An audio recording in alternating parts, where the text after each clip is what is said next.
السلام علیکم فرینڈس، میں ہمارا سفر صدیقی شاعرہ، افسانہ نگار، columnist, novelist and social analyst اور آپ کی دوستوں آپ جانتے ہیں معاہدہ ابراہیمی جو ہے وہ لے کر آئے ہیں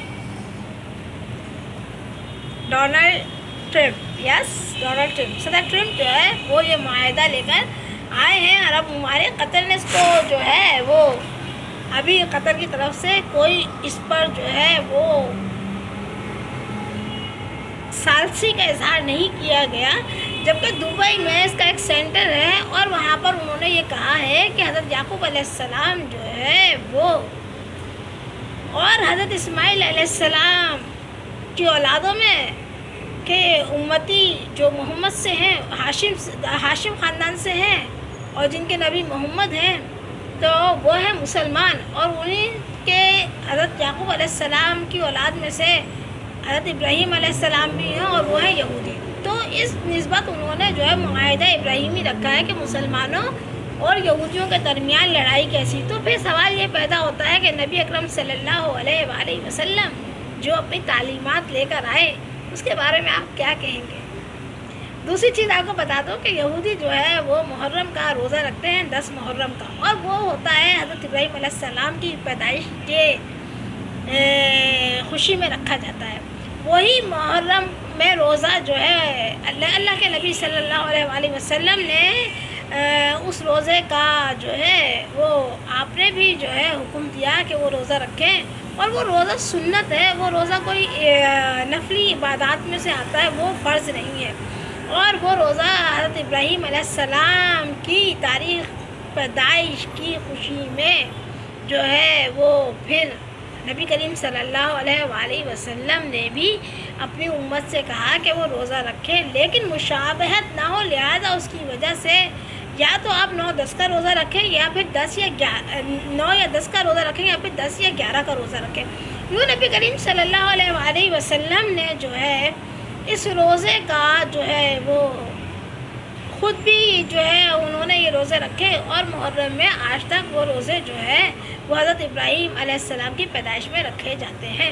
بعض مسلمان اس کو کیونکہ کربلا کا جو سانحہ ہوا تھا، واقعہ کربلا کہیں گے ہم اسے، کیونکہ وہ جو شہادتیں تھیں وہ تو لوح قرطاس میں جو ہے اللہ تعالیٰ کی طرف سے معلوم تھی۔ نبی کریم صلی اللہ علیہ وآلہ وسلم نے اس کے بارے میں تو امام حسین رضی اللہ تعالیٰ عنہ کو جب گود میں لیتے تھے تو آپ کے آنسو تربتر ہو جاتے تھے، اور آپ جو ہے آنسو سے تربتر ہو جاتا تھا آپ کا چہرہ مبارک، اور آپ جو ہے آپ نے پہلے ہی بتا دیا تھا کہ کربلا کے مقام پر یہ واقعہ ہوگا اور میرے نواسے اس طرح شہید کر دیے جائیں گے۔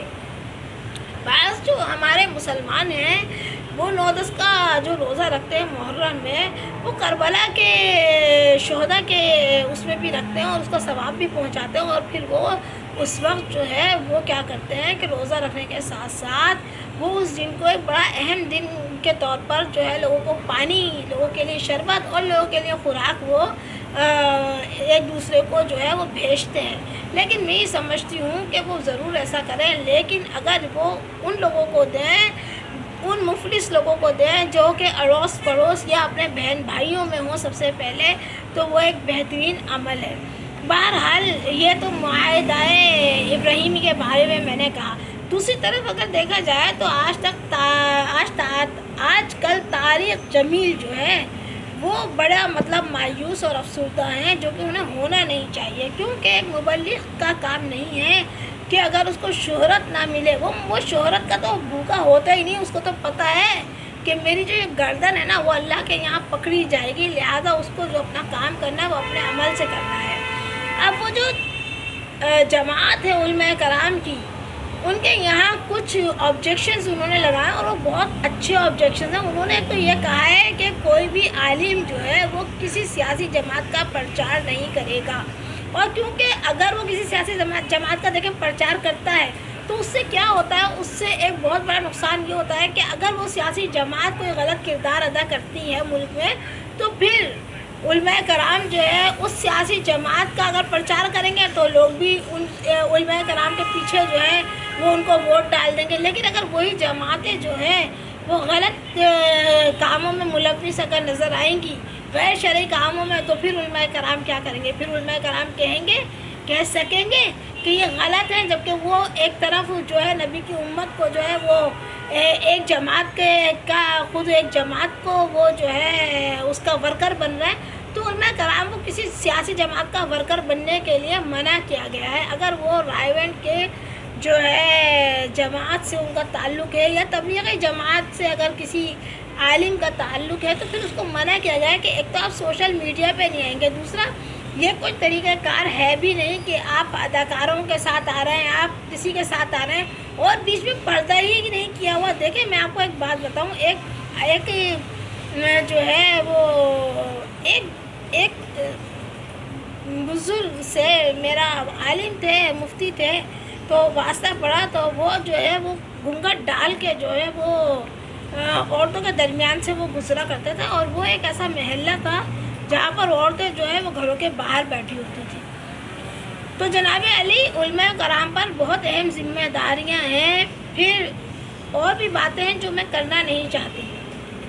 اچھا بات یہ ہے کہ ایک اور واقعہ ہوا، اور وہ واقعہ بھی جو ہے وہ بھی بڑا مطلب یہ کہ اس پہ تو مسلمان کسی طور وہ ایسا نہیں ہے قابل معافی کہ انڈیا میں کوئی عورت جو بالغ ہو، عاقل ہو، اور وہ نبی کریم صلی اللہ علیہ وآلہ وسلم کی شان میں گستاخی کرتی ہے تو اس کی ایک ہی سزا ہے۔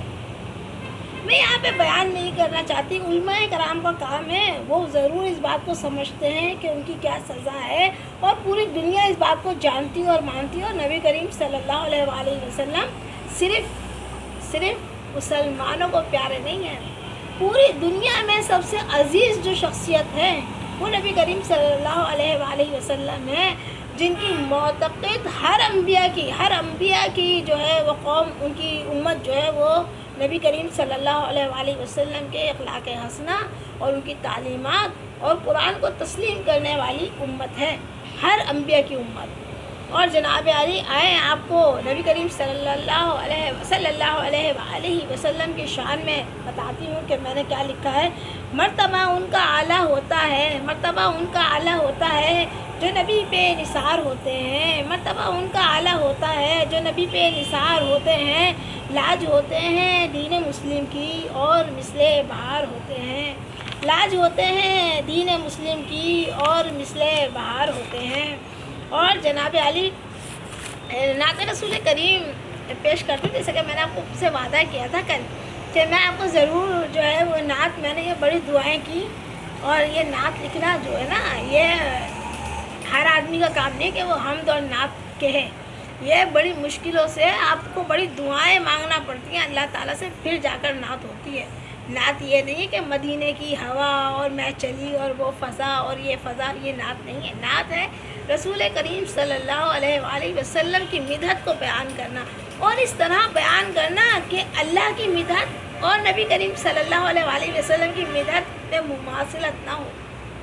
دیکھیں یہ ایک بہت ہی طریقے سے جو ہے آپ کو جو ہے نبی کریم صلی اللہ علیہ وآلہ وسلم کے 99 نام جو ان کے صفاتی نام بھی ہیں جن میں کہ تو وہ سب آپ کو یاد ہونے چاہیے، اس کے بعد آپ کو جو ہے وہ نعت رقم کرنا آئے گی، اور پھر بھی اس کے لیے بھی آپ کو دعا مانگنی پڑے گی۔ نعت لکھنا بہت آسان کام نہیں ہے، نعت میں آپ نبی کریم صلی اللہ علیہ وآلہ وسلم کو کسی سے بھی تشبیہ دے ہی نہیں سکتے، چاند کہیں گے چاند نہیں کہہ سکتے، قمر کہیں گے قمر نہیں کہہ سکتے، تاروں سے تشبیہ دیں گے، تاروں سے بھی تشبیہ نہیں دے سکتے۔ حضرت عائشہ صدیقہ رضی اللہ تعالیٰ عنہ سے کسی نے پوچھا، عائشہ امی سے، کہ نبی کریم صلی اللہ علیہ وآلہ وسلم کی سیرت کیا ہے؟ آپ نے کہا قرآن جو ہے میرے نبی کریم صلی اللہ علیہ وآلہ وسلم کی سیرت ہے، اخلاق حسنہ قرآن ہے۔ اب نعت رسول بھی سنائے دیتی ہوں۔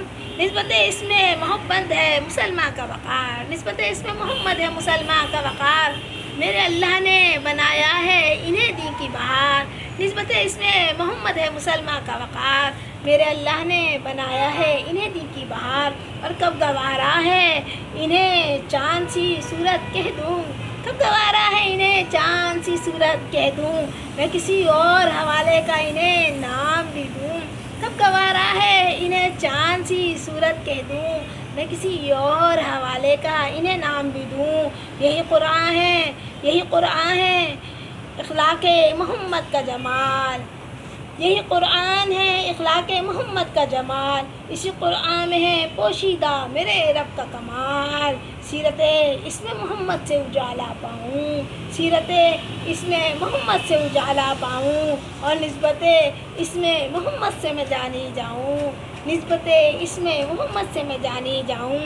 حزن و دل میں میرے اور نہ باقی ہو ملال، حزن و دل میں میرے اور نہ باقی ہو ملال، مدحت اس میں محمد سے ملے مجھ کو کمال۔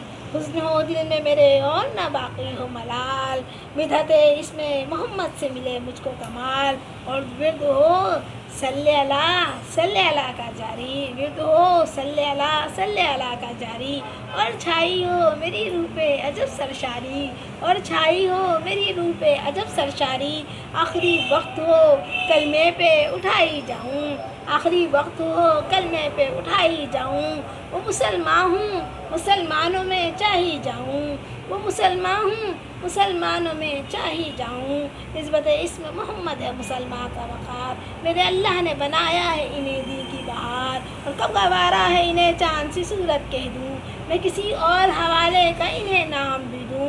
یہی قرآن ہے اخلاق محمد کا جمال، اسی قرآن میں ہے پوشیدہ میرے رب کا جمال، اور سیرت اس میں محمد سے اجالا پاؤں، نسبت اس میں محمد سے میں جانی جاؤں۔ حزن ہو دل میں میرے اور نہ باقی ہو ملال، مدحت اس میں محمد سے ملے مجھ کو کمال۔ اور ورد ہو صلی اللہ کا جاری، اور چھائی ہو میری روح پہ عجب سرشاری۔ آخری وقت ہو کلمے پہ اٹھائی جاؤں، اور مسلمان ہوں مسلمانوں میں چاہی جاؤں۔ اپنے بہت خیال رکھیں، اس کا ثواب میرے پیارے پیارے والد میرے استاد محترم محمد اسماعیل صدیقی کو اس کا ثواب پہنچے، جو میرے رہبر تھے، جو دنیا میں میرے والد میرے رہبر تھے۔ اس کا ثواب میرے پیارے بھائی اویس ربانی کو پہنچے، اویس خان صدیقی جو میرا رہبر تھا، جو میرا دوست تھا، اور اللہ کروڑ ان کی قبروں پہ رحمت نازل فرمائے کہ میرے لکھنے اور میرے پڑھنے میں جتنا ہاتھ میرے بھائی اور والد کا رہا، اتنا کسی نے میرا ساتھ دیا نہیں ہے۔ اور آج میں جو کچھ بھی لکھتی ہوں اس کے لیے میرے والد کا جو میرے سر پہ ہاتھ تھا، اللہ تعالیٰ کروڑ رحمت میرے والد پہ نازل فرمائے۔ اگر میرے والد نہ ہوتے تو میں کبھی نعت نہ لکھ پاتی، یہ میں آپ کو بتا دوں۔ تو کبھی میری اتنی ضرورت نہیں تھی کہ میں نعت لکھوں، اور واقعی نعت لکھنا ایک بہت ہی مشکل ترین کام ہے، نعت کہنا۔ اور میرے جو پسندیدہ جو لکھاری تھے نعت میں، وہ ساقی بنجان بھائی جو ہے، وہ مجھے بہت پسند تھے۔ ساقی بنجان بھائی کی نعتیں کمال کی نعتیں کہی ہیں آپ نے، ساقی بنجان بھائی نے کمال کی نعتیں کہی ہیں۔ ایک جنون شاعر تھے ساقی بنجان بھائی، اور بہت ہی اچھے انسان۔ اور جب میں ان کے گھر جاتی تھی تو اتنا مزہ آتا تھا ان کے گھر میں۔ اوپر ان کی بہویں رہتی تھی، اور پورا گھر ان کا کھلا تھا، اور بچے فوراً آ جاتے تھے ان کے گھر میں۔ اور جب میری کتاب بھوک شائع ہوئی تو انہوں نے مجھ سے کہا، جب بھی آؤ گی تمہاری کتاب میرے سرہانے تم کو ملے گی۔ اور میں کافی عرصے کے بعد جب ان کے گھر گئی تو ان کی کتاب جو ہے وہ میری کتاب جو ہے ان کے سرہانے رکھی ہوئی تھی۔ پھر آپ کو بتاؤں، پھر ساقی بنجان بھائی سے میری فون پہ بات ہوتی تھی۔ ساقی بنجان بھائی نے اپنی تمام تر کتابیں مجھے تحفتاً دی۔ ساقی بنجان بھائی مجھ سے کہتے تھے کہ میرے پاس آگے بیٹا سیکھو مجھ سے، تم بہت اچھا لکھ سکتی ہو۔ اس وقت میں اتنا اچھا نہیں لکھتی تھی جس وقت میری کتاب بھوک آئی۔ اس وقت میں پیسے کمانے کے چکر میں لگی ہوئی تھی، اور مجھے بہت سارے کام ہوتے تھے۔ مجھے بچوں کو ٹیوشن دینا ہوتا تھا، مجھے اسکول پڑھانا ہوتا تھا۔ اس کے علاوہ میں بیٹھ کے جو ہے لوگوں کے اور بھی کام کر کے دیتی تھی، جس میں کہ ان کی سرکاری معاونت کر کے دیتی تھی۔ ان کے لیٹر بنانا وہ میرا کام تھا۔ ایک طرح سے آرٹس کونسل جو ہے وہ میری تربیت گاہ بھی ہے، اس نے ہمیں وہ سب کچھ دکھایا۔ ایک تو فضل الرحمان انگلش میڈیم ہوتا تھا، اس کو داخلہ بہت مشکل سے ملتا تھا، وہاں سے میں نے پرائمری کیا۔ پھر جس اسکول میں میں گئی وہ گورنر ہاؤس کے اندر اسکول ہے، پریزیڈنٹ ہاؤس، وہ ایک بہترین اسکول تھا۔ وہاں کے اساتذہ، وہ ان کے فیشن، وہ ان کا سب، وہ بڑی کامیاب خواتین تھی۔ پھر اس کے بعد جناب علی میں نے اردو آرٹس کالج سے پڑھا. اردو آرٹس کالج میں تمام نالائقوں کو داخلہ ملتا تھا اور وہ لوگ کامیاب ترین لوگ آج ہیں مختلف جگہوں پہ. کوئی منسٹر ہے, کوئی کسی شعبے میں ہے, کوئی کسی شعبے میں ہے, کوئی آفیشیل لائف میں جو ہے 20 گریڈ میں ہے. تو تمام تر وہاں پہ بہترین لوگ. پھر خالد دین حال نے ہمیں بتا دیا کہ پروگرام آرگنائز کرنا کس کو کہتے ہیں, کس طرح پروگرام آرگنائز کیے جاتے ہیں. میں ادبی پروگرام کی ایک بہترین آرگنائزر تھی. میری خوش قسمتی کیا ہے کہ یہ بدقسمتی MQM کہتی ہے کہ یہ ہماری ہے اور پیپلز پارٹی کہتی ہے یہ ہماری ہے. لیکن جس وقت میری عمر کم تھی اس وقت لوگ پیپلز پارٹی والوں کو جا کے کہتے تھے کہ یہ MQM کی ہے اور MQM والوں کو کہتے تھے کہ یہ پیپلز پارٹی کی ہے. وہ اپنی طرف سے میرا بہت بڑا نقصان چاہتے تھے, لیکن میں ان سب کو معاف کرتی ہوں. میں یہ زندگی کی اس شاہراہ پر سمجھ گئی ہوں کہ وتعز من تشاء کے جو فیصلے ہیں وہ کہیں اور ہوتے ہیں. اگر یہ دنیا آپ کے مفاد میں نہیں ہے تو آپ سمجھ لیں کہ آپ کوئی انمول شخصیت ہیں اللہ تعالیٰ کے یہاں.